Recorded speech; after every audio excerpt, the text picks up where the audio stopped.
Merry Christmas, everybody. So today we're going to talk about embodied sex. What does that even mean? And this is a topic that a member asked me to make a video about. So I thought today on Christmas would be a good day. I am going to leave the comments on for this video, but I'm not going to reply to the comments. If you want me to reply to your comments, please sign up to be a member or buy me a coffee. The link for that is in the description, and then I will read your comment. So embodied means being aware of what's going on in my body. It's similar to a mindfulness practice or being present in this moment. And an example of mindfulness or being embodied, let's say that you're washing your hair.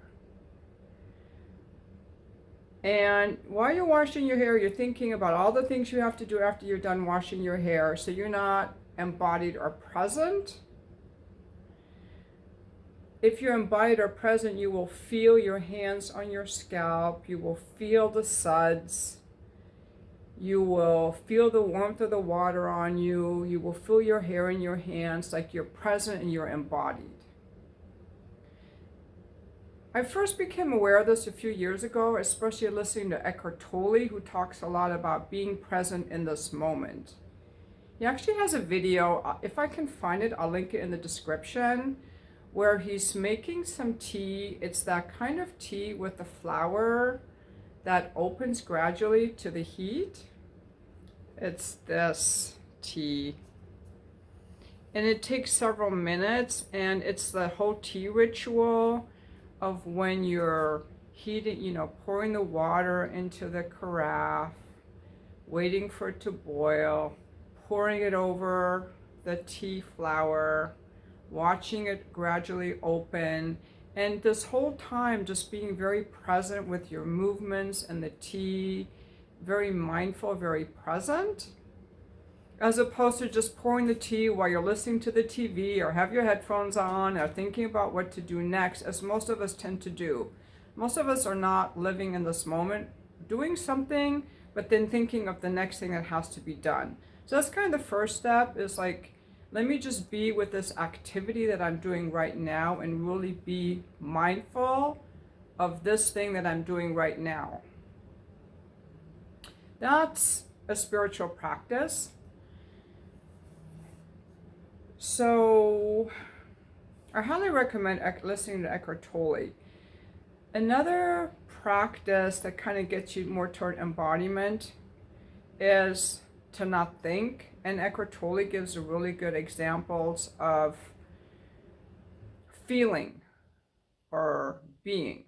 So you're looking at a starry sky or looking at the moon at night, and for a moment you're not thinking, you're just in awe of the beauty.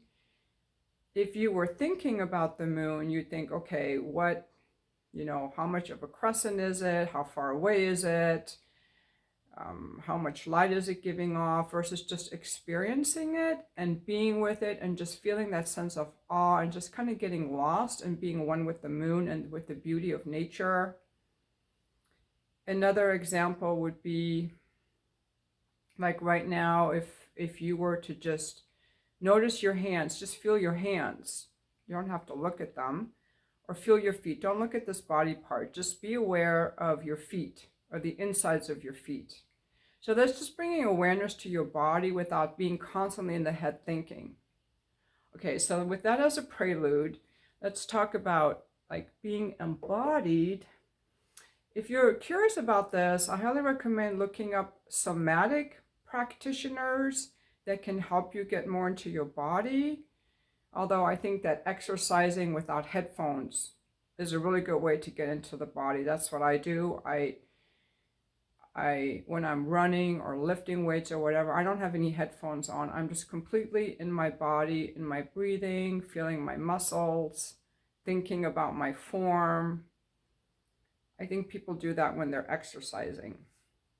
A somatic practitioner, I did a session with one once, and it was incredible because she started out with very simple things like sitting in her office and just looking at different things in the room. And she asked me how I felt or which one I liked more, just starting to be aware of what I liked and didn't like.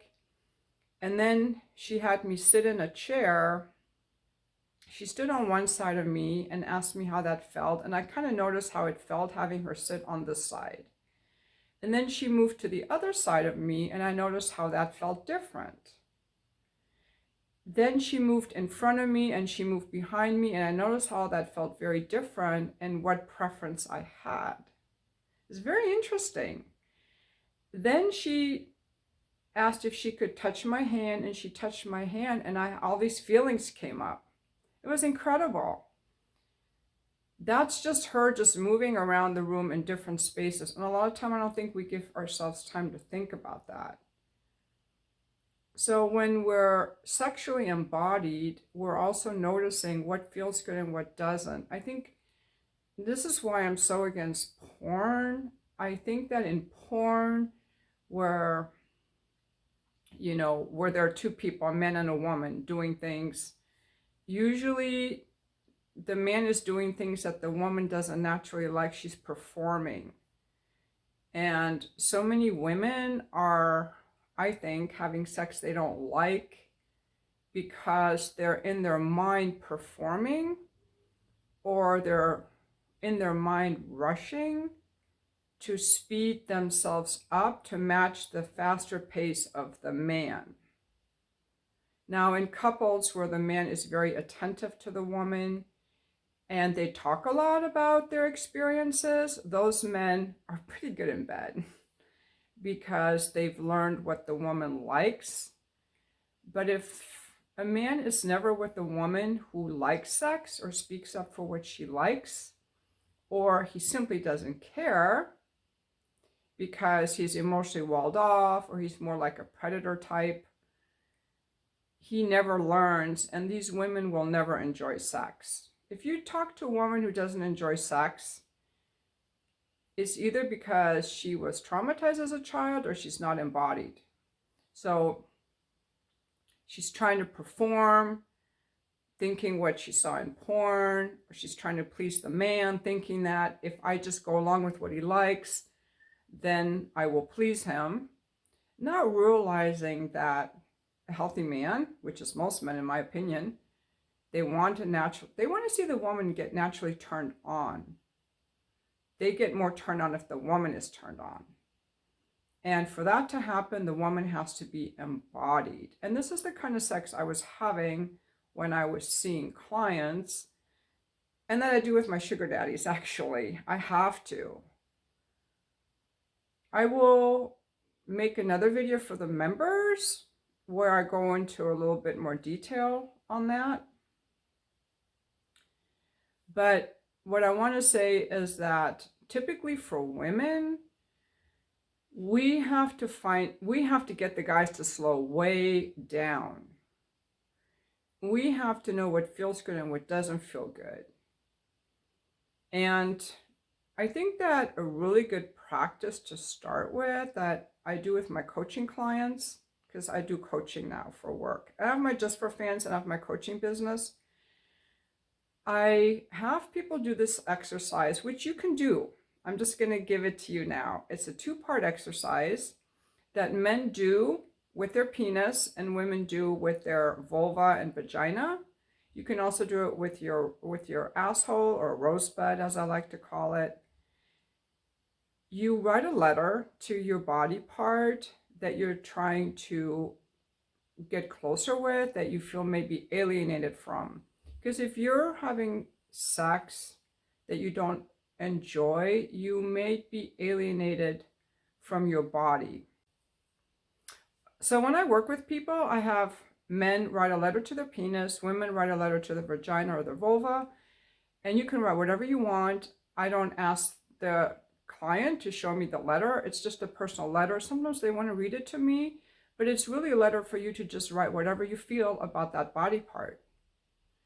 You might feel alienated, you might be angry, you might feel kind, you might be surprised that it's hard to even have any feelings about it at all. That's okay, whatever comes up for you. So I give the person that assignment, and so they do that, Now, I hope I don't ruin the assignment by giving you part 2, because it might kind of ruin it. But anyway, here's part 2.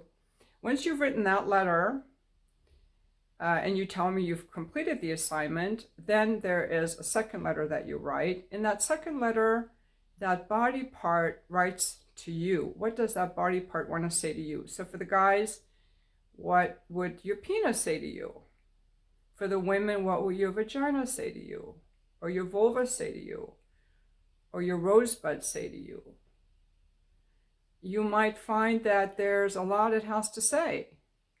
You might find that it has felt neglected, rushed, overlooked, not attended to.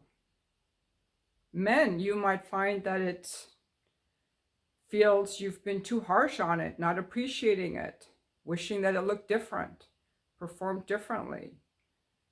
So this is like one way to start getting embodied. Another thing is to just be really honest with yourself, with what you don't like and what you do like, and to start noticing it and speaking up. Any person that is worth having sex with has to care about what you like and don't like. Has to, you know? I mean, if you're married and you're telling your wife, I don't like this, I don't like that, usually it's the women not speaking up, I think, because men are more okay with a lot of different things. If you're not speaking up about what you don't like, it's no wonder that after menopause, you lost your sex drive. Because I think it wasn't really that pleasant to have sex with your husband before the menopause. Also, in my opinion, when women need lube, this is just my opinion, medically it's incorrect. They say it's incorrect medically, what I'm about to say. If you're turned on, you won't need lube, in my opinion. Again, there are people who mentally want to have sex. Yeah, I should have sex with my husband. He's speeding up at this pace. I want to match his pace. I need some lube. But do you, if you figured out what you need to be turned on, a little bit more time, a little bit of a different touch, a little bit more connection, long before the sex ever happens, would you need the lube? In my own experience, in my own life, no. When I was married and I needed the lube, it was because everything was happening so quickly and I was trying to match his pace, and so I needed the lube to match his pace. But when I just had a few extra minutes, just a few extra minutes to slow things down, I didn't need the lube. So I think it's harmful when doctors say non-concordant arousal, like you can be turned on and not wet, or you can be wet and not turned, whatever. I don't believe in that personally, but I'm not a doctor, so they're going to say I'm wrong. Being embodied means that my first priority when I am having sex with someone is to honor my body and what I'm a yes to and what I'm a no to. The same goes for men.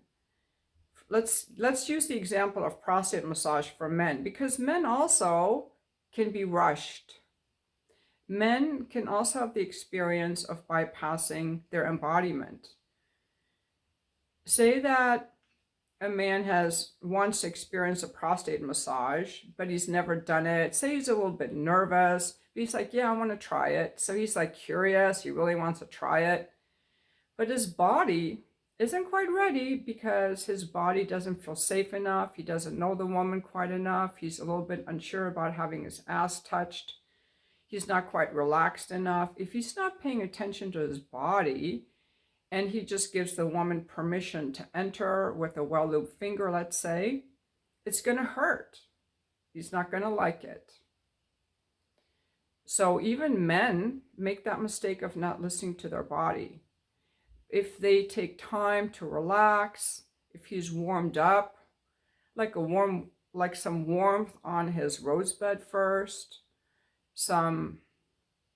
even some rimming, some touching, keeping him turned on, making sure he feels safe and relaxed, then his rosebud will open. It's easier to penetrate him, and he will get a lot of pleasure from the prostate massage, which isn't an in and out. It doesn't have to be in and out. It can just be a finger held in place, pressing up on the prostate. So I think that's a really good example, and that's the example I like to use a lot, for men to understand what a woman needs to be penetrated in her vagina. Okay, because being penetrated requires the recipient to be relaxed, feel safe, be aroused in their pleasure. And just like a man isn't going to be aroused with someone just jamming a finger in his behind, neither will a woman just having a penis jammed into her vagina if she's not ready. And there are a lot of other things that women don't like that men do if they don't know, like a very delicate area of a woman's vulva is the inner lips, the more pink part. If it's dry and you're rubbing it, that's very painful.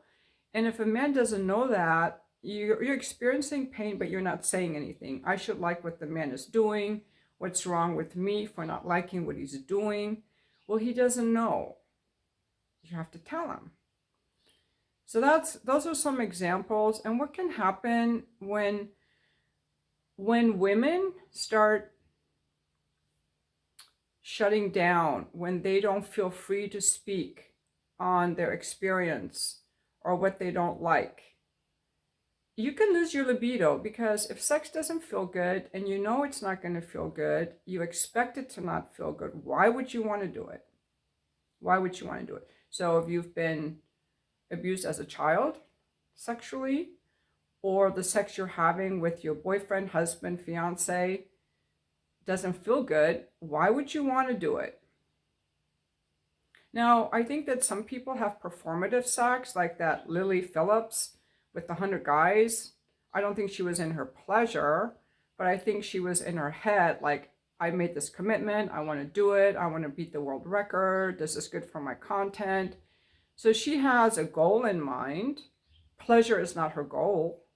Her goal is notoriety, fame, marketing, making money, trying something new. So that wouldn't be embodied sex to me. So I'm not saying what she did was wrong, but I think that it gives us a good framework to discuss, what kind of sex do you want? What do you want out of sex? Do you want pleasure? Do you want notoriety? Do you want to be wild? Do you want to perform like a porn star is performing but not enjoying it? Or do you want to have pleasure? If you want to have pleasure, then listening to your body is really good. And it's not going to look anything like in porn, because the porn stuff is not about pleasure. It's about shocking. It's about angles. It's about what looks good. So I'm not sure what else I can add to that. I'm going to leave the comments on for this video. And I'll just see how it goes. If people can behave in the comments, maybe I'll start turning the comments on again. I would be curious what you think about embodied sex for yourself. I would be curious if you've done this letter writing exercise and how that felt for you.